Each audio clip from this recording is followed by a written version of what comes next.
पिछले कुछ दिनों से मैं लगातार पार्क में टहलने के लिए जा रहा हूँ। अब मेरा रोज का रूटीन बन गया है, पर 4-5 दिनों से मैं पार्क के एक कोने में बैठे बुजुर्ग को देखता था, जो देखने में बहुत दुखी लग रहा था और सुबह के समय ठंड के बावजूद वो हल्के और पुराने कपड़े पहने हुए था, जिसको देखकर ही ऐसा प्रतीत होता था कि वह बहुत दुखी और मजबूर है। मैं उससे पहले ही दिन से बात करना चाहता था, पर अचानक से किसी से उसके बारे में जानना मुझको अच्छा नहीं लग रहा था।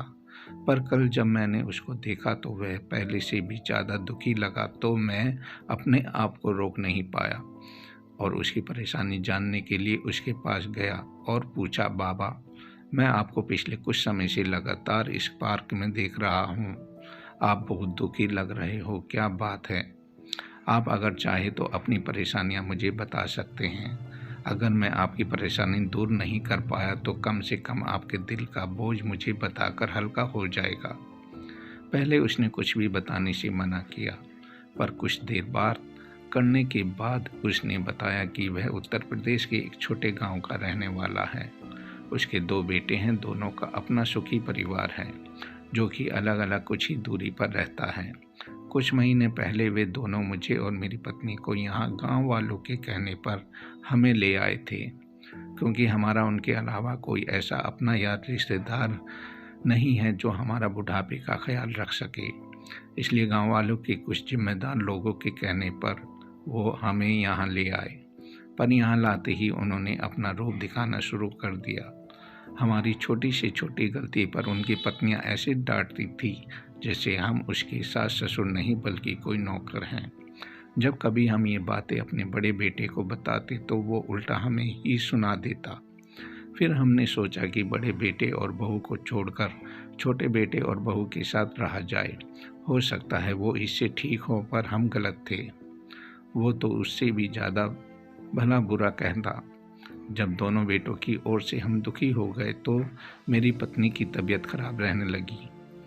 दोनों में से किसी बेटे ने उसका इलाज भी नहीं करवाया और मेरे अंदर इतनी जान नहीं बची कि मैं कमाकर उसका इलाज करा पाता, जिस कारण इलाज सही नहीं मिलने की वजह से वो 2 महीने पहले मर गई। अब मैं अकेला पड़ गया, एक पैसे से मजबूर हूँ, भीख भी नहीं मांग सकता क्योंकि उसमें उनकी तौहीन होती है। ये कहते कहते वह बुजुर्ग रो पड़ा और कहने लगा, अगर मैं अपने गांव में होता तो भी इतना मजबूर नहीं होता जितना मजबूर इनके साथ में हूँ।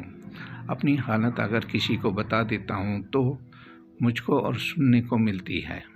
अब मैं इतना मजबूर हूँ कि अपनी इच्छा से कुछ भी नहीं कर सकता और न ही मैं अपने गांव में जा सकता हूँ, क्योंकि उसके लिए भी पैसे चाहिए जो मेरे पास बिल्कुल नहीं है। अब तो बस इस पार्क में आकर अपना समय बिता लेता हूँ।